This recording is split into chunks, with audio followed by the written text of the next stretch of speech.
2 ராஜாக்களின் புஸ்தகம் 7வது அதிகாரம் முதல் 2 வசனங்கள்.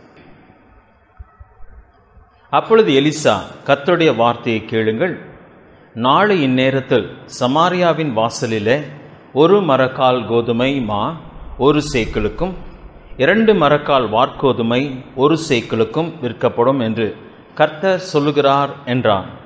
அப்பொழுது ராஜாவுக்கு கைலாக கொடுக்கிற பிரதானி ஒருவன் தேவனுடைய மனுஷனுக்கு பிரதியுத்தரமாக, இதோ கர்த்தர் வானத்திலே மதகுகளை உண்டாக்கினாலும் இப்படி நடக்குமா என்றான். அதற்கு அவன், உன்னுடைய கண்களினாலே அதை காண்பாய், ஆனாலும் அதிலே சாப்பிட மாட்டாய் என்றான்.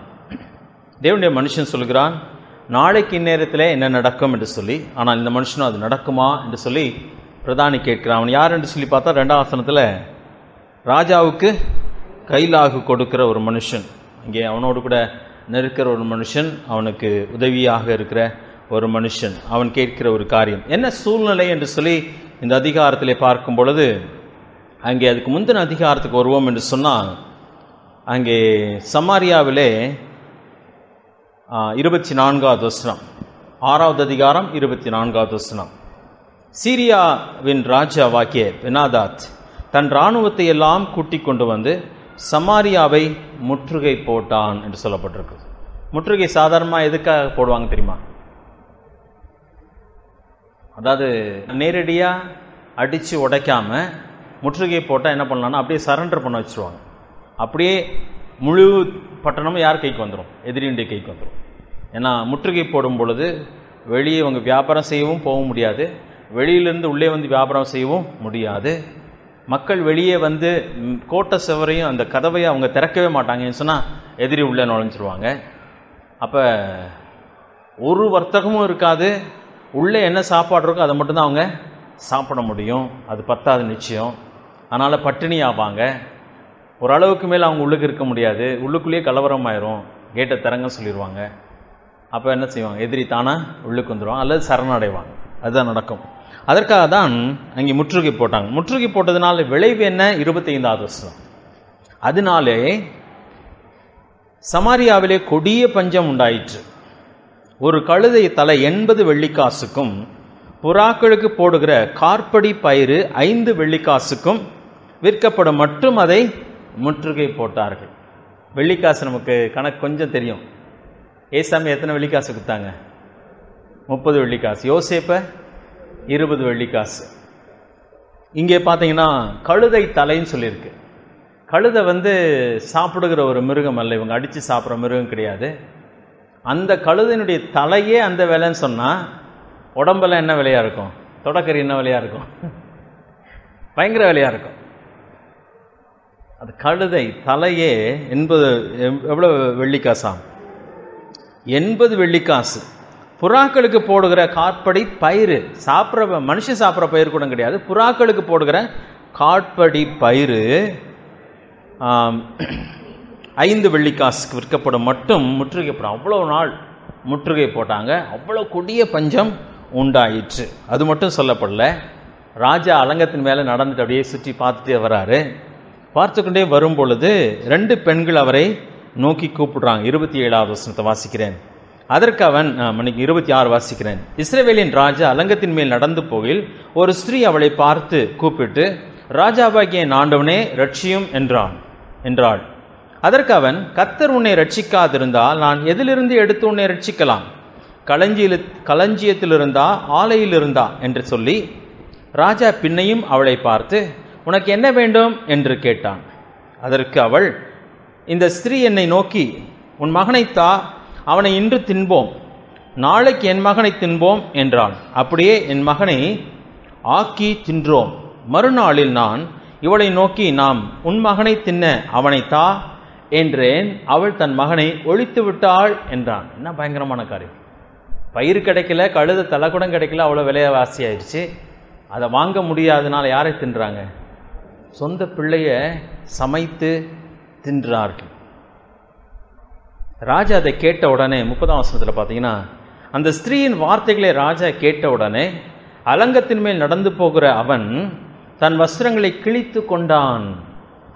அவன் உள்ளே தன் சரீரத்தின் மேல் ரட்டுடித்திருக்கிற ஜனங்கள் கண்டார்கள். அப்போ ராஜா எப்படி இருக்கிறான், ரெட்டுடுத்தினவனாக மேலே ராஜ வஸ்திரத்தை போட்டுட்டு வந்திருக்கிறான். இதை கேட்ட உடனே ராஜ வஸ்திரத்தை கிழிச்சிட்டான். உள்ளுக்கு என்ன இருக்குது, ரெட்டுடுத்திருந்த ஜனங்கள்லாம் அதை பார்க்குறாங்க. பயங்கரமான ஒரு சூழ்நிலை.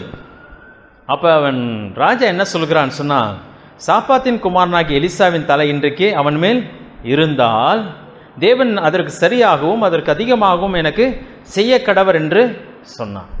பயங்கரமான, ஏன் அதை இவன் மேலே கோவப்படுகிறான்னு சொன்னால், இவன் தீர்க்கதரிசி, அதற்கான விடுதலைக்கான ஒரு வழியை அவன் கூறாமல் அமைதலாக இருக்கிறபடியினாலே அவன் மேலே கோவப்படுகிறான். அவன் கோவப்பட்டு அவனை கொல்லணும்னு சொல்கிறான். மதியீனமான ஒரு முடிவு அவன் செய்கிற ஒரு காரியம். ஆனால் உபாகம் 28வது அதிகாரத்துக்கு வருவோம் என்று சொன்னால், இப்படியெல்லாம் நடக்கும் என்று சொல்லி தேவன் ஏற்கனவே சொல்லி இருந்தார். பாருங்களேன், வேதாந்தத்தில் பார்க்கும் பொழுது எல்லா காரியங்களுமே நமக்கு முன்னதாக அறிவிக்கப்பட்டிருக்கிறது. போக்கு சொல்ல இடமில்லை. தேவனுடைய வசனத்தை அதனால தான் நான் நீங்களும் வாசிக்க வேண்டும். தீர்க்க தரிசனம் இல்லாத இடத்துல ஜனங்கள் சீர்கெட்டு போவார்கள். அங்கே ஜனங்கள் சீர்கெட்டு போகும் பொழுது, அங்கே வசனத்தை விட்டு ஜனங்கள் விலகும் பொழுது பயங்கரமான காரியங்கள் நடைபெறும்.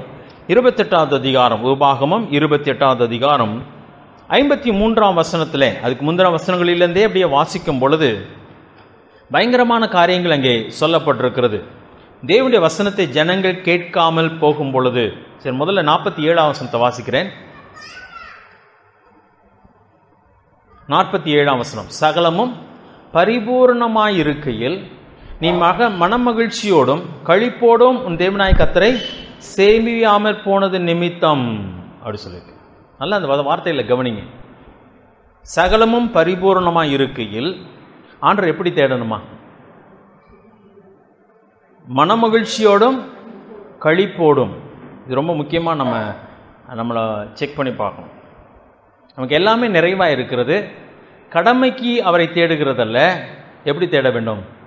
மனமகிழ்ச்சியோடு கூட கழிப்போடு கூட. நமக்குள்ள அந்த சந்தோஷம் இருக்கு. ஆண்டோடத்தில் ஆலயத்துக்கு வருகிறது, ஆண்டுடைய ஊழியத்தில் ஈடுபடுவது, ஆண்டு தண்டிச்சிருவாரோ, நம்மளுக்கு இருக்கிறத பிடுங்கிருவாரோ அப்படின்றது இல்லை. நம்முடைய தேவன் அப்படிப்பட்டவர் அல்ல. ஆனால் நம்முடைய தேவனை தேடுகிறது, அவரை சேவிக்கிறது என்று சொல்லும் பொழுது அந்த மனமகிழ்ச்சி வேண்டும், கழிப்பு வேண்டும். தேவன் அதை எதிர்பார்க்கிறார். ஏன் சொன்னால் அவங்கள என்ன பண்ணியிருக்கிறார்? இஸ்ரவேல் ஜனங்களை சொன்ன போனால் அவர் நாடோடிகள், ஆடு மேய்த்து கொண்டு அலைந்தவர்கள். அப்படிப்பட்ட மக்களை சொந்த தேசத்தை அவர்களுக்கு கொடுத்து அவர்களுக்கு நல்ல நிலைமையில் அவர்களை உயர்த்தி வைத்திருக்கிறார்.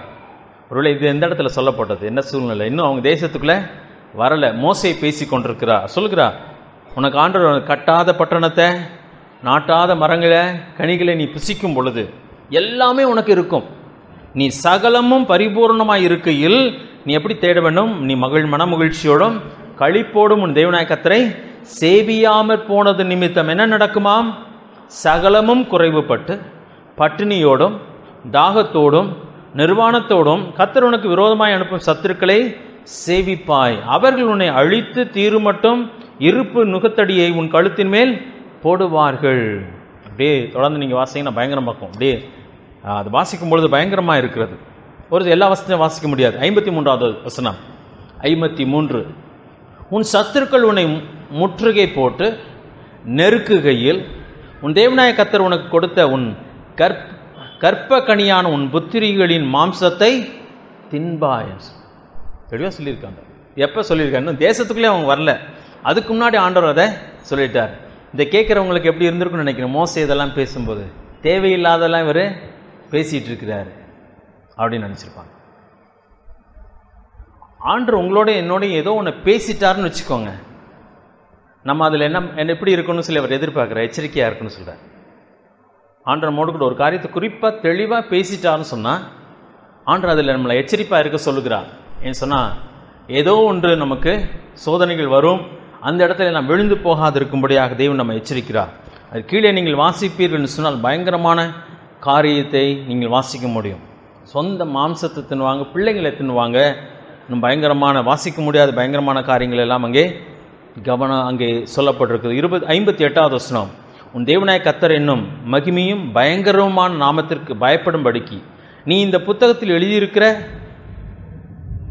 இந்த நியாயப்பிரமாண வார்த்தைகளின்படியெல்லாம் நடக்க கவனமாயிராவிட்டால் என்று சொல்கிறார். பயங்கரமான காரியங்கள் எல்லாம் நடக்கும். அவ்வப்பொழுது இந்த 28வது அதிகாரத்தை கொஞ்சம் வாசிப்போம். பயங்கரமாக இருக்கும். இன்னைக்கு காலையில் வாசித்தோம். தேவன் அவர் எரிச்சல் உள்ள தேவன். நம்ம எப்படியெல்லாம் ஆசீர்வதிக்க விரும்புகிறான்னு சொன்னால் அப்படியெல்லாம் அவர் திட்டமிட்டு நம்மை ஆசீர்வதிப்பார். அதே போல் நம்மளை நிர்மூலமாக்கணும்னு சொல்லி அவர் நினைச்சார்னா நம்ம அதையும் அதே போல் செய்வார். அவர் பிள்ளைகளையும் அவர் விட்டு வைப்பதில்லை. பயங்கரமான தேவன், அற்புதமான தேவன். பயந்து சேவிக்க வேண்டியதில்லை, அன்பினாலே அவரை சேவிக்க வேண்டும், சந்தோஷத்தினாலே சேவிக்க வேண்டும். இப்படிப்பட்ட ஒரு தேவனை நானும் நீங்கள் பெற்றிருப்பதற்கு நாம் அங்கே மகிழ்ச்சி உள்ளவளாய் காணப்பட வேண்டும். அப்படிப்பட்ட தேவன் இங்கே அது நடைபெறுகிறது. நடைபெற்ற பொழுதும் அந்த ராஜா என்ன சொல்லியிருக்க, என்ன காரணம் ஆண்டவரே? தீர்க்கதரிசியை கூப்பிட்டு என்ன பண்ணியிருக்கலாம், கேட்டிருக்கலாம். என்ன காரணம் இது? நிச்சயமா சொல்லியிருப்பாரா, சொல்லியிருக்க மாட்டாரா? நீ ஆண்டை விட்டு விலகி போய் கொண்டிருக்கிறார், தேசம் ஆண்டை விட்டு விலகி போய் கொண்டிருக்கிறது, அதான் காரணம். இது ஏற்கனவே சொல்லப்பட்ட காரியம். மனம் திரும்பு என்று சொல்லியிருப்பார். மனம் திரும்பி இருந்தால் ஆண்டவர் அங்கே விடுதலை கொடுத்திருப்பாரா, கொடுத்திருக்க மாட்டாரா? நிச்சயம் கொடுத்திருப்பார். ஆனால் அவங்க என்ன பண்ணுறாங்க பாருங்களேன். 31வது வசனத்தில் 2 ராஜாக்கள் 6:31 ராஜா சொல்கிறான், அவன் சாப்பாத்தின் குமாரனாகிய எலிசாவின் தலை இன்றைக்கு அவன் மேல் இருந்தால் தேவன் அதற்கு சரியாகவும் அதற்கு அதிகமாகவும் எனக்கு செய்ய கடவர் என்று சொன்னான். இந்த கெட்ட பழக்கம் பழைய ஏற்பாட்டில் ரொம்ப இருந்துச்சு. எதுக்கெடுத்தாலும் ஆண்டவருடைய நாமத்தை பயன்படுத்தி ஒன்று சொல்கிறது. அதுக்கப்புறம் நீங்கள் வாசி பார்த்தீங்கன்னா எலிசாவை கொன்னானா கொல்லலையா? கொல்லவே இல்லை. அப்போ அந்த குற்றச்சாட்டு யார் மேலே நிற்கிது? ராஜா மேலே நிற்கிது. யோசிக்காமல் பேசுகிறது. இந்த சவுல் அதே மாதிரி யோசிக்காமல் பேசுவான். அது என் மகனாக இருந்தாலும் என்ன பண்ணுவோம், சாகணும் சொல்லுவான். ஆனால் அது நடக்காது. அப்படி புதிய ஏற்பாட்டில் நமக்கு தெளிவாக கட்டளை இருக்குது. நம்ம வீணாக என்ன பண்ணக்கூடாது, அப்படி தேவனுடைய நாமத்தை பயன்படுத்தவும் கூடாது, அங்கே ஆணையிடவும் கூடாது என்று சொல்லி. அதுக்கு பின்பதாக நம் 7வது அதிகாரத்துக்கு வருவோம் என்று சொன்னால், இன்றைக்கு நான் எடுத்துக்காட்ட விரும்பின ஒரு காரியம், தேவனுடைய வார்த்தை என்பது அதை நானும் நீங்களும் அங்கே பரியாசம் செய்யக்கூடாது. பரியாசம் செய்யக்கூடாது. இந்த 7வது அதிகாரத்திலே முதல் வசனத்திலே அந்த எலிசாவை கொல்லும்படியாக ஆட்களை அனுப்புகிறான். அது எலிசாவுக்கு ஏற்கனவே தெரிந்து விடுகிறது. அப்பொழுது அவன் வந்த பொழுது அவன் சொல்லுகிறான், உன்னை அந்த 6வது அதிகாரம் கடைசி வசனத்தை வாசிக்கிறேன். அவர்களோடு அவன் பேசிக் கொண்டிருக்கையில் அந்த ஆள் அவனிடத்தில் வந்து, இதோ இந்த பொல்லாப்பு கர்த்தரால் உண்டானது, நான் இனி கர்த்தருக்காய் காத்திருக்க வேண்டியது என்ன என்று ராஜா சொல்லுகிறார் என்றான். யாரால் உண்டானதா இந்த பொல்லாப்பு? யாரால் உண்டானதா? கர்த்தரால் உண்டானது. அதுவும் பயங்கரமான ஒரு தவறான ஒரு காரியம். அதுக்காக இவன் இப்பொழுது என்ன சொல்கிறான், நான் இனி கர்த்தருக்காய் காத்திருக்க வேண்டியது என்ன? இந்த வார்த்தைகள் எல்லாம் கவனிக்கும் பொழுது இந்த இஸ்ரவேல் ஜனம் யாரை விட்டு விலகிட்டாங்கன்னு அர்த்தம்? தேவனை விட்டு முழுமையாக விலகிட்டாங்க. எந்த காரியம் நடந்தாலும் ஆண்டோடைய குற்றம் ஒரு பொழுதும் இருக்கவே இருக்காது. ஒன்று யோபுவுக்கு நடந்தது போல அது நமக்கு பரிசோதனையாக இருக்கும். அப்படிப்பட்ட ஒரு பரிசோதனையாக இருக்கும் என்று சொன்னால் அது இரட்டிப்பான ஆசீர்வாதத்துக்கு நம்மை கொண்டு போய்விடும். ஆனால் நம்மிடத்தில் தவறு இருக்கும் என்று சொன்னால் அந்த ஆண்டவர் நம்மிடத்தில் எதிர்பார்க்கிற காரியம் நாம் மனம் திரும்ப வேண்டும் என்று சொல்கிறார். தேவன் நம்மை நேசிக்கிறார், அதை மட்டும் மறந்துடாதீங்க. சத்துரு நம்மை சூழ பதில் போட ஆண்டவர் அனுமதித்தாலும் கூட தேவனுடைய அன்பு ஒரு பொழுதும் மாறுகிறதில்லை. அவர் நம்மை நேசிக்கிறார், நாம் மாற வேண்டும் என்று சொல்லி விரும்புகிறார், நம்மை ஆசீர்வதிக்க வேண்டும் என்று சொல்லி விரும்புகிறார், மனம் திரும்ப எதிர்பார்க்கிறார். ஆனால் இவங்களும் வித்தியாசமாய் நடந்து கொள்கிறார். அவனை கொல்லும்படியாக வந்த பொழுது அப்பொழுதுதான் எலிசா இதை பேசுகிறான். 7வது அதிகாரம் முதல் வசனம். அப்பொழுது எலிசா கர்த்தருடைய வார்த்தையை கேளுங்கள். அப்பொழுது எலிசா கர்த்தருடைய வார்த்தையை கேளுங்கள், நாளைய நேரத்தில் சமாரியாவின் வாசலிலே 1 மரக்கால் கோதுமை மா 1 சேக்கலுக்கும் 2 மரக்கால் வார்கோதுமை 1 சேக்கலுக்கும் விற்கப்படும் என்று கர்த்தர் சொல்லுகிறார் என்றான். ஆனால் தெளிவாக சொல்லுகிறார், கர்த்தர் சொல்லுகிறார் என்று சொல்லி. அப்பொழுது ராஜாவுக்கு கையிலாக கொடுக்கிற ஒரு பிரதானி என்ன சொல்கிறான் சொன்னால், தேவனுடைய மனுஷனுக்கு பிரதியுத்தரமாக, இதோ கர்த்தர் வானத்திலே மதகுகளையும் உண்டாக்கினாலும் இப்படி நடக்குமா என்றான். தேவனுடைய வார்த்தையை அறியாதவர்களும் தேவனுடைய வார்த்தையை ஏற்றுக்கொள்ள முடியாத ஒரு மனுஷனுமாக இருந்து அவன் சொல்லப்போனால் அதை கிண்டலாக தான் சொல்லியிருப்பான். கேள்வியாக கேட்கல, முடியுமா அப்படின்னு சொல்லி கேள்வியாக கேட்கல. அவன் என்ன பண்ணுகிறான், கேள்வி. ஏன்னா அவன் எதுக்காக வந்தான் சொன்னால் எலிசாவை கொலை செய்யும்படியாக வருகிறான். அவன்கிட்ட தான் இவன் பதில் சொல்லுகிறான். நாளைக்கு நேரத்தில் இது நடக்கும் என்று சொல்லுகிறான். அப்போ சொல்ல ஆண்டவர் மதகுகளை உண்டாக்குனா அது நடக்குமோ என்று சொல்லி கேலியாக சொல்லுகிறான், பரியாசம் பண்ணுகிறான். அப்பொழுதுதான் அங்கே 2ஆம் வசனத்தில் வாசிக்கும் பொழுது அதற்கு அவன், அதாவது எலிசா சொல்கிறான், உன்னுடைய கண்களினால் அதை காண்பாய், ஆனாலும் அதிலே சாப்பிட மாட்டாய் என்று சொல்கிறான். தேவன் அங்கே தேவனுடைய வார்த்தையை எனக்கு புரியலைன்னு சொல்லி வச்சுக்கோங்களேன். நமக்கு புரியலைன்னு சொன்னால் அதுக்காக அதை பரியாசம் பண்ண கூடாது. ஆண்டவரே என்னால் நம்ப முடியல. ஒரு மனுஷன் சொல்கிறான் இல்லையா, ஆண்டவரே அதாவது அவிசுவாசத்தை என்னிலிருந்து நீக்கி போடும். ஆண்டவர்கிட்ட உதவி கேட்கணும், நம்புகிறதுக்கு உதவியை கேட்க வேண்டும். தேவன் இப்படி செய்வார் என்று சொல்லி சொல்லும் பொழுது அதை நாம் நம்ப வேண்டும். தேவனுடைய வார்த்தையை பற்றி நாம் அங்கே நகைக்க கூடாது. முக்கியமான ஒரு காரியம், பரியாசம் பண்ண கூடாது. சங்கீதம் 1 பரியாசத்தை பற்றி சொல்லப்பட்டிருக்கிறது இல்லையா. 1வது சங்கீதத்திலே வாசிக்கும் பொழுது 1 வசனத்தில், துன்மார்க்கருடைய ஆலோசனையில் நடவாமலும் பாவிகள் வழியில் நில்லாமலும் பரியாசக்காரர் உட்காரும் இடத்தில் உட்காராமலும் சொல்லப்படும். பரியாசக்காரன்னா யார்? ரோட்டில் உட்காந்து கேலி பண்ற பசங்களை பார்த்துருக்கலாம், ஆட்களை பார்த்துருக்கலாம். ஆனால் பரியாசக்காரன் சொல்லி வேதத்தில் சொல்லும் பொழுது எதை பரியாசம் பண்ணுகிறார்கள்? ஏன்னா அடுத்த வசனத்தை சங்கீதத்தை சொல்லும் பொழுது அந்த ஆலோசனை தான் சொல்லப்பட்டிருக்கிறது. அந்த ஆலோசனைக்கு எங்கே வர வேண்டும்? கர்த்தருடைய வேதத்திலே பிரியமாக இருக்க வேண்டும், இரவும் பகலும் அதை தியானிக்க வேண்டும். தேவனுடைய ஆலோசனையை, இது முழுவதும் யாருடைய ஆலோசனை? தேவனுடைய ஆலோசனை. தேவன் நம்மோடு கூட பேசும் பொழுது அதை நாம் அப்படியே நம்ம கிரகிக்க வேண்டும். ஆண்டவரே, இது ஏன் என்னோட பேசுனீங்க? எத்தனையோ முறை வேதத்தை நான் வாசித்திருக்கிறேன், ஆனால் இந்த இவ்வளவு தெளிவாக என்னோடு கூட இந்த காரியம் விளங்கினதே இல்லை. எதற்காக இதை என்னோடு கூட பேசினீங்க? ஏதோ ஒரு காரணம் இருக்குது, எனக்கு விளங்கல, எனக்கு அதை விளங்க செய்யுங்கன்னு சொன்ன ஆண்டவர் அதை விளங்க செய்வார். ஆனால் அதை ஏளனம் பண்ணவோ அது நடக்காது என்று சொல்லவோ நாம் துணிய கூடாது. ஏன்னு சொன்ன யாருடைய வார்த்தை? தேவனுடைய வார்த்தை. எலிசா சொல்லும்போது தெளிவாக சொல்கிறான், கர்த்தர் சொல்லுகிறார் என்று சொல்லி. நம்ம கையில் வைத்திருக்கிற வேதாம் தேவனுடைய வார்த்தையாக இருக்கிறது. நீதிமொழிகள் 9வது அதிகாரம் எடுத்துக்கொள்ளலாம். நீதிமொழிகள் 9வது அதிகாரம் 12வது வசனத்தை வாசிக்கிறேன் பாருங்க. நீதிமொழிகள் 9:12. நீ ஞானியானால் உனக்கென்று ஞானி ஆவாய், நீ பரியாசக்காரனானால் நீயே அதன் பயனை அனுபவிப்பாய் என்று சொல்லுகிறது. நீ பரியாசக்காரனானால் நீயே அதன் பயனை அனுபவிப்பாய். இன்னொரு வசனம் வாசிக்கலாமா? 19வது அதிகாரம். பரியாசக்காரனை பற்றி நிறைய வசனங்கள் இருக்குது வேதாந்தத்தில். 19:29. பரியாசக்காரருக்கு தண்டனைகளும் மூடருடைய முதுகுக்கு அடிகளும் ஆயத்தமாயிருக்கிறது. பரியாசக்காரனோடு கூட நீ நண்பன் ஆகாதேன்னு சொல்லி வேதத்தில் வாசிக்கிறோம். பரியாசம் என்று சொல்லும் பொழுது தேவனுடைய வார்த்தையை ஏற்றுக்கொள்ளாமல் அதை ஏளனமாக அணுகிறது. அப்படி எல்லாம் ஒன்றும் நடக்காதுன்னு சொல்லி ஏளனம் பண்ணுகிற ஒரு காரியம். முதல் அதிகாரத்துக்கு வரலாம். நீதிமொழி முதல் அதிகாரம். நீதிமொழிகள் முதல் அதிகாரம் 22வது வசனம். நீதிமொழிகள் 1:22. பேதைகளே, நீங்கள் பேதமையை விரும்புவதும், நிந்தனைக்காரரே நீங்கள் நிந்தனையில் பிரியப்படுவதும், மதியினரே நீங்கள் ஞானத்தை வெறுப்பதும் எதுவரைக்கும் இருக்கும் அப்படி சொல்கிறார். அது கீழே நீங்க வாசித்து பார்த்தீங்கன்னா அவங்க யாருன்றது தெளிவாக விளங்கும். என் கடிந்து கொள்வதற்கு நீங்கள் திரும்புங்கள், இதோ என் ஆவி உங்களுக்கு அருளுவேன், என் வார்த்தைகளை உங்களுக்கு தெரிவிப்பேன். நாம் கூப்பிட்டும் நீங்கள் கேட்க மாட்டோம் என்கிறீர்கள், நான் என் கையை நீட்டியும் கவனிக்கிறவன் ஒருவனும் இல்லை, என் ஆலோசனை நீங்கள் தள்ளி என் கடிந்து கொள்ளுதலை வெறுத்தீர்கள். அப்ப பரியாசக்காரன் நிந்தனைக்காரன் யாரா இருக்கிறான்? சும்மா ரோட்ல போறவன கேலி பண்றவங்க கிடையாது. வேதத்தில் சொல்லப்பட்டிருக்கு தேவனுடைய வார்த்தையை என்ன பண்றாங்க? அவங்க அசட்டை பண்ணுகிறவங்க, ஏற்றுக்கொள்ள மறுக்கிறவங்க. அப்படியெல்லாம் நடக்காது. இவன் யார் அதை பத்தி பேசுறது?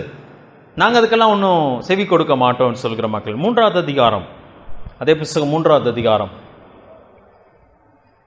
34வது வசனம். இகழ்வோரை அவர் இகழுகிறார், தாழ்மை உள்ளவர்களுக்கோ கிருபை அளிக்கிறார். இகழ்வோரை, ஏளனம், நிந்திக்கிறவர்களை. அதனால்தான் பரியாசக்காரன் உட்காரும் இடத்துல நீ என்ன பண்ண வேணாம்? உட்கார வேண்டாம். தேவனுடைய வசனத்தை, தேவனுடைய ஆலோசனையை கிண்டல் பண்ணுகிற இடத்துல என்ன பண்ண வேணாம்? உட்காரவே கூடாது. அது தேவனுடைய வார்த்தை. இன்றைக்கு ஒருவேளை நமக்கு விளங்காமல் இருக்கலாம், நம்முடைய வாழ்க்கைக்கு சம்பந்தமே இல்லாமல் இருக்கலாம்.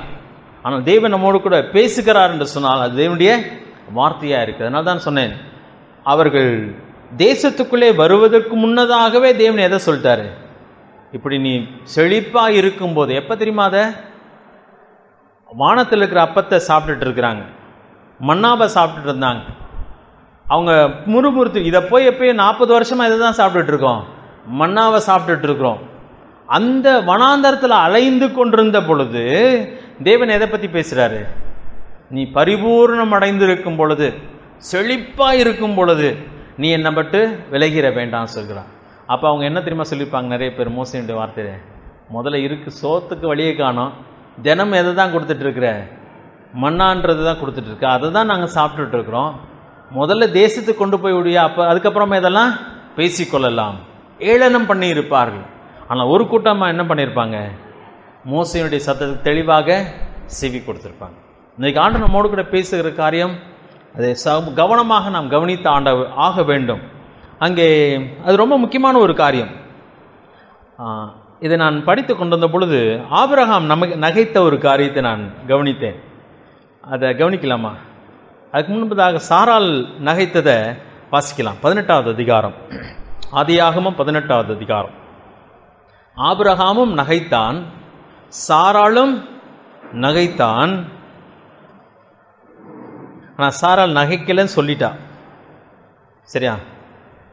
18வது அதிகாரத்தில் வாசிக்கும் பொழுது, அங்கே அடுத்த முறை நான் வரும் பொழுது உனக்கு என்ன இருக்கும், பிள்ளை இருக்குன்னு சொல்லி ஆண்டவர் அங்கே சொல்கிறார். 10வது வசனத்திலிருந்து வாசிக்கிறேன். 18:10. அப்பொழுது அவர், ஒரு உற்பத்தி காலத்திட்டத்தில் நிச்சயமாக உன்னிடத்தில் திரும்ப வருவேன், அப்பொழுது உன் மனைவியாகிய சாராளுக்கு ஒரு குமாரன் இருப்பான் என்றார். சாராள் அவருக்கு பின்புறமாக கூடார வாசலில் இதை கேட்டுக்கொண்டிருந்தார். ஆபிரகாமும் சாராளும் வயது சென்று முதிர்ந்தவர்களாய் இருந்தார்கள். ஸ்திரீகளுக்குள்ள வழிபாடு சாராளுக்கு நின்று போயிற்று. ஆகையால் சாராள் தன் உள்ளத்திலே நகைத்து, நான் கிழவியும் என் ஆண்டவன் முதிர் வயதுள்ளவருமான பின்பு எனக்கு இன்பம் உண்டாயிருக்குமோ என்றார். உன கர்த்தர் கேட்கிறார், ஏன் சாராள் நகைத்தாள்னு சொல்லி. இல்லை, நான் நகைக்கலன்னு சொல்லி பயந்து சொல்றான். ஆண்டோடைய சந்தேகப்படல. ஆனால் எபிரேயர்ல வாசிக்கும் பொழுது சாராளுடைய சரீரம் எப்படி போச்சு, செத்து போச்சு. பிள்ளை பெறக்கூடிய பலன் அவளுக்கு இல்லாத பொழுது விசுவாசத்தோடு கூட எதை பெற்றாள், பிள்ளை பெற்றாள்னு சொல்லி வாசிக்கிறோம். ஆனா நகைத்தா, இது அவிசுவாசத்துக்குரிய நகைப்பு அல்ல. முந்தின அதிகாரத்துக்கு வரலாமா? 17வது அதிகாரத்தில் ஆண்டவர் அங்கே ஆபிரகாமோடு கூட பேசிக்கொண்டே வருகிறார். நிறைய காரியங்களை அங்கே ஆண்டவர் அவனுக்கு சொல்லிக் கொண்டு வருகிறார். சொல்லிக்கொண்டு வந்த பொழுது 16ஆம் வசனத்திலிருந்து வாசிக்கிறேன். நான் அவளை ஆசீர்வதித்து அவளாலே உனக்கு ஒரு குமாரனையும் தருவேன், அவள் ஜாதிகளுக்கு தாயாகவும் அவளாலே ஜாதிகளின் ராஜாக்கள் உண்டாகும், அவளை ஆசீர்வதிப்பேன் என்றார். அப்பொழுது ஆபிரகாம் முகங்குப்புற விழுந்து நகைத்து, 100 வயதானவனுக்கு பிள்ளை பிறக்குமோ, 90 வயதான சாராள் பிள்ளை பெறுவாளோ என்று தன் இருதயத்திலே சொல்லிக்கொண்டு, இஸ்மவேல் உமக்கு முன்பாக பிழைப்பானாக என்று ஆபிரகாம் தேவனிடத்தில் விண்ணப்பம் பண்ணினான். ஆனால் அங்கே ஒரு செய்கையை நீங்க கவனிச்சிங்கன்னா, முகங்குப்புற விழுந்த ஆண்டவர் வணங்குகிறான். ஆபிரகாம் அவிசுவாசப்படலை. ஆனால் இது நடக்க முடியாத காரியமாயிடுச்சு. ஆண்டவரே, எனக்கு என்ன வயசாச்சு, 100 வயது, அவளுக்கு 90 வயது ஆயிடுச்சு. சாராளும் அதே தான் சொல்லுகிறான். பெண்களுக்கு இருக்க வேண்டிய காரியங்கள் எல்லாம் அற்று போயிற்றே, இனிமேல் நான் எப்படி பெண்களை அங்கே பிள்ளை பெற முடியும் சொல்லி சொல்லுகிறான். ஆனால் இந்த 2 இடத்துலையும் கவனித்து பார்க்கும் பொழுது ஆண்டுடைய வார்த்தையை அதாவது கிரகிக்க முடியவில்லை. இதே காரியம் தான் யோவான் 11வது அதிகாரத்தில் பார்த்தீங்கன்னா, மரியாள்கிட்டையும் மார்த்தாள்கிட்டையும் ஆண்டவர் கேட்கிறார், உன் சகோதரன் உயிரோடு கூட எழுந்திருப்பான்னு சொல்கிறான். ஆமா ஆண்டவரே, அவன் எழுந்திருப்பான், கடைசி நாளிலே அவன் உயிரோடு கூட எழுந்திருப்பேன். நான் உயிரோடு கூட எழுந்திருக்கிற காரியத்தை குறித்து அவங்களால் யோசிக்கவே முடியவில்லை. ஆனால் எதை நம்பினான்? நீர் ஜீவனுள்ள தேவனுடைய குமாரன், அது எனக்கு தெரியும். நீதான் வருகிறவராகிய கிறிஸ்து, எனக்கு தெரியும். நீர் கேட்கிற எல்லாவற்றையும் தேவன் தருவார் என்று சொல்லி நான் அறிந்திருக்கிறேன். ஆனால் அவளால் எதை பற்றி யோசிக்கவே முடியல. இப்போ போய் அவனை எழுப்ப போகிறான் என்பதை யோசிக்க அவளால் முடியல. அதனால்தான் கல்லறைக்கு போய் கல்லை புரட்டு என்று சொன்ன உடனே ஆண்டவரை நாருமே அப்படி சொல்கிறார். அவங்க ரொம்ப சீரியஸாக தான் காரியத்தை செய்கிறார்கள். ஆனால் தேவன் அதை இருக்கிறார். ஆனால் தேவனுடைய வசனத்தை பரியாசம் பண்ணுகிறது என்பது வேறொரு காரியம். அதை நம்பாத நிலைமையில, அதை ஏற்றுக்கொள்ள மறுக்கும் ஒரு நிலைமையில அதை கிண்டல் பண்ணுகிறது மற்றொரு காரியமாக இருக்கிறது. தேவன் அதை வெறுக்கிறவராக இருக்கிறார். மத்திய 5வது அதிகாரத்துக்கு வரலாம். மத்திய 5வது அதிகாரத்தில் ஆண்டவர் தம்முடைய வார்த்தையை பற்றி இங்கே தெளிவாக சொல்கிறார். மத்திய 5வது அதிகாரம் 18வது வசனத்தை வாசிக்கிறேன். நியாயப்பிரமாணத்தை குறித்து இங்கே சொல்லிக் கொண்டு வருகிற அவர், நியாயப்பிரமாணத்தை அழிக்க நான் வரவில்லை, அதை நிறைவேற்றுகிறதற்கே வந்தேன் சொல்கிறார். 18வது வசனத்தில், 5வது அதிகாரம் 18வது வசனம், வானமும் பூமியும் ஒழிந்து போனாலும் நியாயப்பிரமாணத்தில் உள்ள இதெல்லாம் நிறைவேறும் அளவும், அதாவது தேவனுடைய வசனத்தில், வேதாந்தத்தில் உள்ள தேவனுடைய வார்த்தையெல்லாம் நிறைவேறும் அளவும் அதில் ஒரு சிறு எழுத்தாகிலும் ஒரு எழுத்தின் உறுப்பாகிலும் ஒழிந்து போகாது என்று மெய்யாக உங்களுக்கு சொல்லுகிறேன். எழுத்து நமக்கு தெரியும். எழுத்தினுடைய உறுப்பு ஒருவேளை சுழி, சில ஃபுல் ஸ்டாப், சில முக்கியமான சில குறிகள், முக்கியமான துணை எழுத்து. ஒரு எழுத்தும் மிஸ் ஆகாது, ஒரு உறுப்பு கூட அதில் மிஸ் ஆகாது. ஆண்டவர் சொல்கிறார், வானமும் பூமியும் ஒழிந்து போனாலும் நியாயப்பிரமாணத்தில் உள்ளவைகளெல்லாம் நிறைவேறும் அளவும் அதில் ஒரு சிறு எழுத்தாகிலும் எழுத்தின் உறுப்பாகிலும் ஒழிந்து போகாது. அங்கே ஆண்டவர் முதல்ல சொல்லிட்டார், நீ கீழ்ப்படியல்னா உன்னை சத்துரு நெருக்குவாங்க, பசியில் பட்டினியும் பயங்கரமாக கஷ்டப்படுவ. அப்போ எதை சாப்பிடுவ? உன் பிள்ளைய சமைச்சு சாப்பிடுவேன்னு சொல்லுகிறார். நடந்ததா நடக்கலையா? நடந்தது. அப்படியே நடக்கிறது. வேதம் சொல்லுகிற எல்லா காரியங்களும், அது வேதத்தில் சொல்லப்பட்டதெல்லாம் நடந்ததை மட்டும் நம்ம படிச்சுன்னு சொன்னால் அது ரொம்ப பயங்கர ஆச்சரியமாக இருக்கும். அப்படியே சொல்லப்பட்டபடியே நடக்கிறது வேதாந்தத்தில் பார்க்க முடியும். அதுதான் உண்மையான ஒரு காரியம். சரி, இப்பொழுது 2 ராஜாக்கள் போகலாம். 2 ராஜாக்கள்ல 7வது அதிகாரத்தில் எலிசா சொல்லுகிறார், நாளைக்கு இந்நேரத்தில் ஒலிமுக வாசலிலே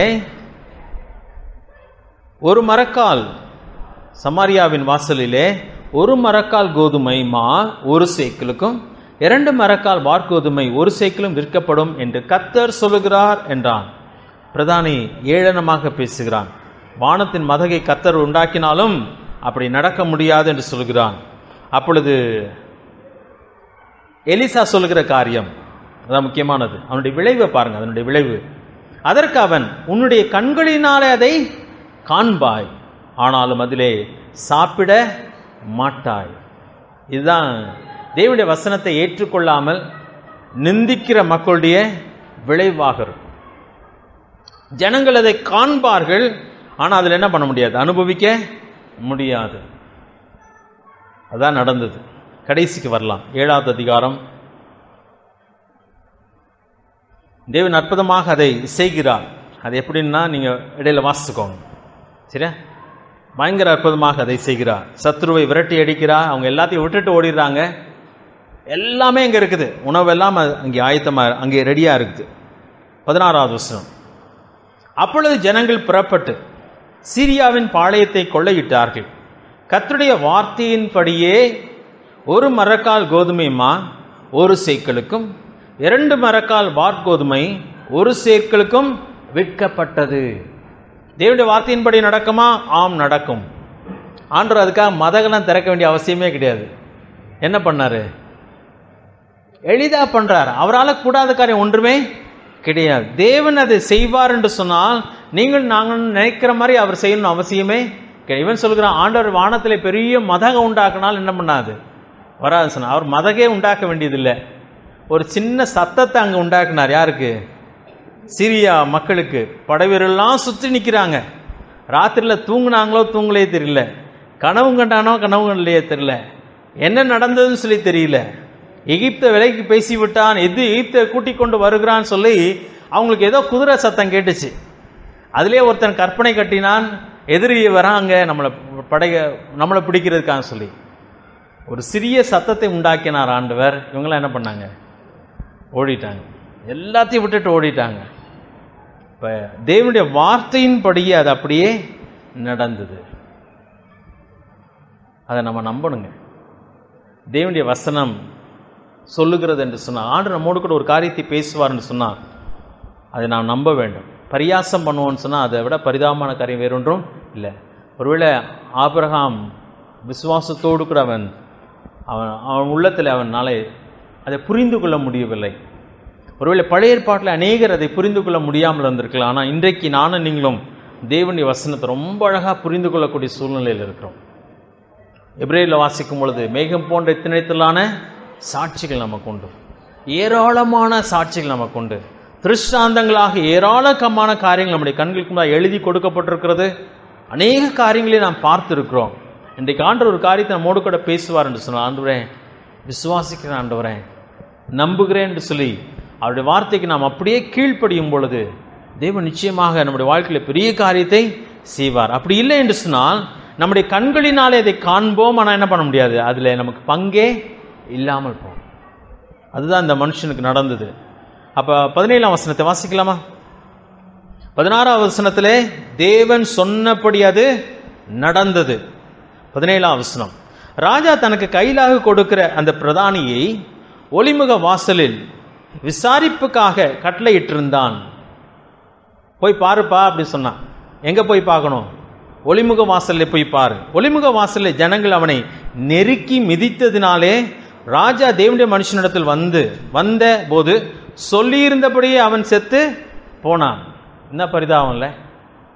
வாய் கெட்டினது என்ன, கை கெட்டினது வாய் கெட்டாமல் போச்சுன்னு தமிழில் பழமொழி உண்டு. கண்ணால் பார்த்தான், பாவம் அவ்வளோ நாள் அவனுக்கு தாராளமாக கிடைக்கல.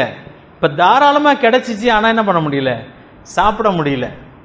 அதுவும் பரிதாபமாக மிதித்து செத்து போனான். எதுக்கு காவலுக்காக போகிறானோ அங்கேயே மிதித்து செத்து போனான். அதான் பரிதாபமான நிலைமை. தேவன் அதை காண செய்கிறான், ஆனால் சாப்பிட முடியாமல் போகிறது. ஜனங்கள் அதை குறித்து பேசுகிறாங்களாம் பாருங்களேன். 18ஆம் வசனத்தில் வாசிக்கிறேன். 2 மரக்கால் வார்கோதுமை 1 சேக்கிலுக்கும் 1 மரக்கால் வார்கோதுமை மா 1 சேக்கிலுக்கும் நாளை இந்நேரத்தில் சமாரியாவின் ஒளிமுக வாசல் விற்கும் என்று தேவனுடைய மனுஷன் ராஜாவுடைய சொன்னதின்படியே நடந்தது. அதற்கு இந்த பிரதானி தேவனுடைய மனுஷனுக்கு பிரதியுத்தரமாக, இதோ கர்த்தர் வானத்திலே மதகுகளை உண்டாக்கினாலும் இந்த வார்த்தையின்படி நடக்குமா என்று சொல்ல, இவன் இதோ உன்னுடைய கண்களினால் இதை காண்பாய், ஆனாலும் அதிலே சாப்பிட மாட்டான் என்றானே, அந்த பிரகாரமாக தானே அவனுக்கு நடந்தது. ஒளிமுக வாசலில் ஜனங்கள் அவனை நெருக்கி மிதித்ததினால் அவன் செத்து போனான். தேவனுடைய வசனத்தை நாம் நம்பலன்னு சொன்னா அது நம்முடைய கண்ணால் பார்ப்பானா அதை அனுபவிக்க முடியாமல் போகும். இன்றைக்கு அது ரொம்ப உண்மையான ஒரு காரியம். தேவன் எதற்காக என்னை உங்களை தெரிந்து கொண்டான்னு சொன்னால், நம் மூலமாக பெரிய காரியத்தை அவர் செய்வதற்காக. அதான் அவருடைய ஆசை. நம்மளை சும்மா அப்படியே தெரிந்து கொள்ளலை, நம் மூலமாக தேவன் பெரிய காரியத்தை செய்ய விரும்புகிறார். நம்மிடத்துல ஏன் ஆண்டவர் பேசுகிறார் என்று சொன்னால், நம் மூலமாக ஒரு காரியத்தை அவர் செய்ய திட்டம் வைத்திருக்கிறார்.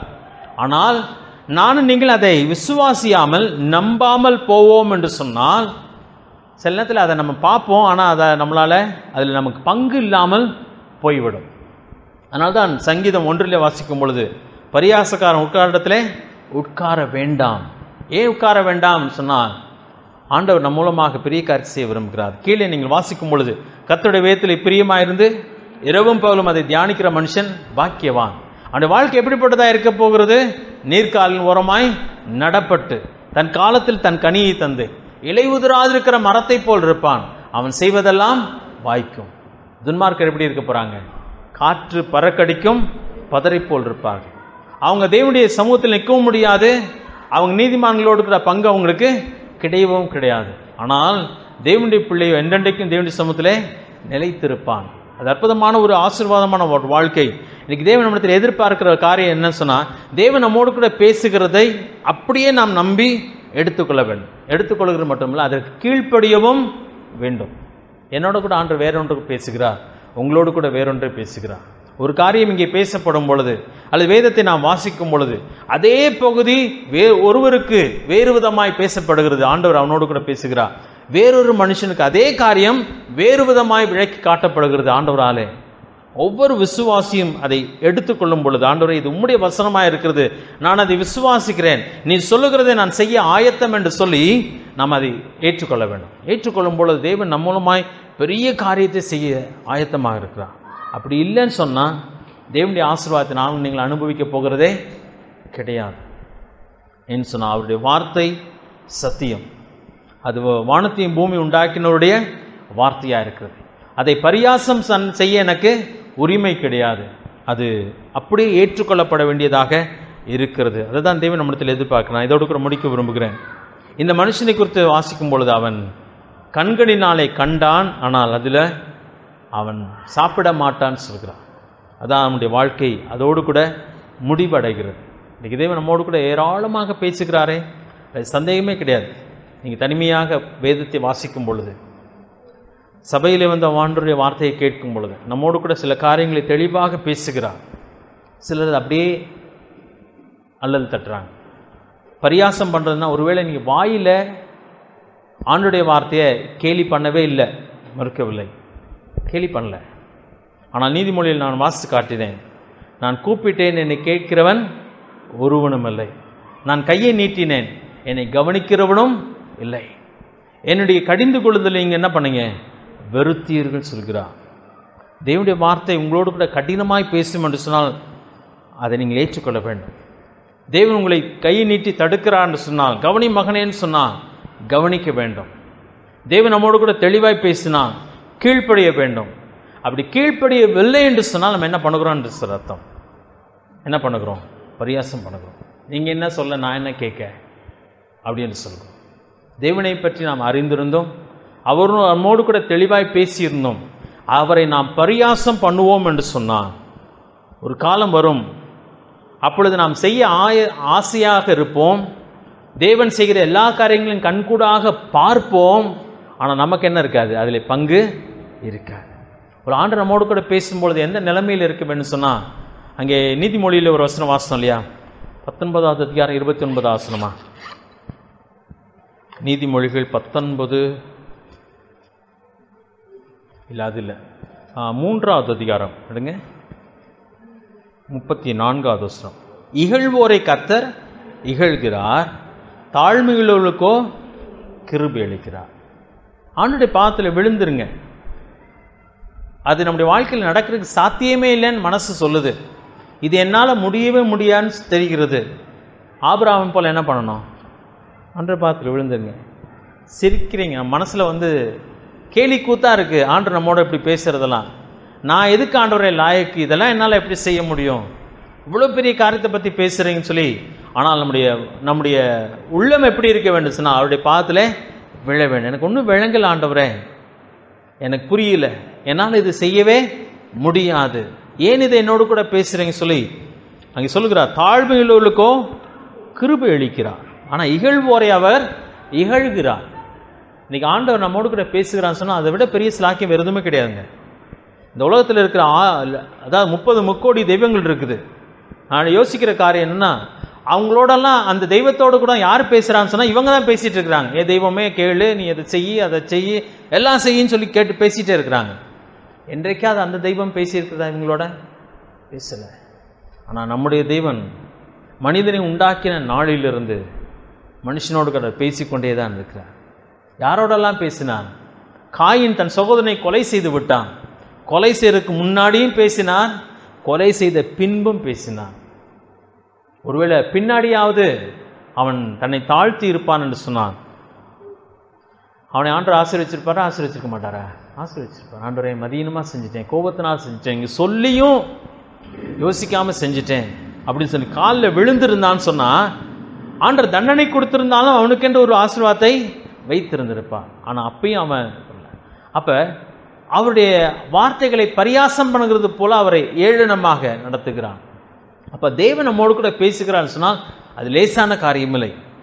இன்றைக்கு ஆண்டவர் நம்மோடு கூட பேசுகிறார் என்பது தெளிவான காரியம். ஆனால் அது கீழ்ப்படுகிறோமா? கீழ்ப்படியவில்லை என்று சொன்னால் அவரை பரியாசம் பண்ணுகிறோம். ஆனால் அவருடைய பாதத்தில் விழுந்த ஆண்டவரே இது என்னாலே முடியாதே என்று சொன்னால் நிச்சயமாக தேவன் பெரிய காரியங்களை மூலமாய் செய்ய முடியும். அவர் நம்மை பலப்படுத்துவார், நம்மை ஆசீர்வதிப்பார், நம்மை மெதுவாக நடத்தி செல்வார். அவர் அதாவது சொல்லும் பொழுது அவர் கறவல் ஆடுகளை அவர் என்ன பண்ணுவார்? மெதுவாக நடத்துவார். குட்டி ஆடுகளை என்ன பண்ணுவாராம்? சுமந்து செல்வாராம்.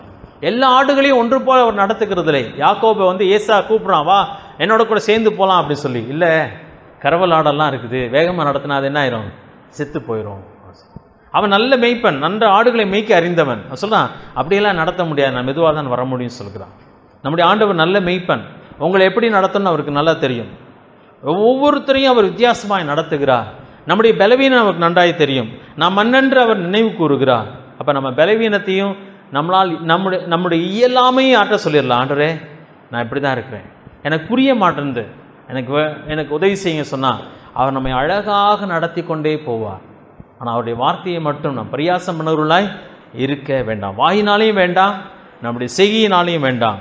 அப்படி செய்வோம் என்று சொன்னால் சில வேளையில் ஆண்டுடைய ஆசீர்வாதத்தை இழந்து போனவர்களாக காணப்படுவோம். தேவன் தாம் இந்த வார்த்தைகளை ஆசீர்வதிப்பாராக. ஜெபம் செய்யலாம். தலைகளை தாழ்த்துவோம். எங்களை நேசிக்கும் நல்ல ஆண்டவரை இந்த வார்த்தைகளுக்கு அனுசரித்துக்கிறோம். ஏதோ அந்த பிரதானி பரியாசம் பண்ணினான் என்பது மட்டுமல்ல, அநேக நேரத்தில் நாங்களும் கூட நம்முடைய வார்த்தையை கண்டு கொள்ளாமல், அதை குறித்து நாங்கள் எந்த பொருட்படுத்தாமல் அப்படியே விட்டு விடுகிறோம். நான் கையை நீட்டியும் கவனிக்கிறவன் ஒருவனும் இல்லை என்று சொல்லி நீர் வேதனையோடு கூட சொல்கிறீர். நான் பேசியும் ஒருவனும் கவனிக்கிறதில்லை என்று சொல்கிறீர். அப்படிப்பட்டவர்களாக நாங்கள் இராதபடிக்கு ஆண்டவரே, நீர் கூப்பிடும் பொழுது சொல்லும் அடியேன் கேட்கிறேன்னு சொல்லி சாமுவேல் சொல்வது போல நாங்கள் சொல்ல எங்களுக்கு கிருபை தாரும். நீங்கள் சொல்ல நாங்கள் கீழ்ப்படிய எங்களுக்கு ஒரு பெரிய கிருபையை தாரும். கேட்டு கேட்டு கேட்டு அப்படியே கடந்து போவர்களா இல்லாமல் தேவனுடைய ஆசீர்வாதத்துக்கு பங்கற்றவர்களாய் போய்விடாதபடிக்கு நீர் எதற்காக எங்களை அழைத்தீரோ, எதற்காக எங்களோடு கூட பேசினீரோ, அந்த நோக்கம் நிறைவேறத்தக்கதாக நாங்கள் ஆண்டவரே கீழ்ப்படி எங்களுக்கு கிருபை தாரும். உம்முடைய ராஜ்யத்தின் பிள்ளைகளாக மாற்றியிருக்கிறீர். உம்முடைய ஆசீர்வாதத்தில் எங்களுக்கு பங்கு வேண்டும் ராஜா.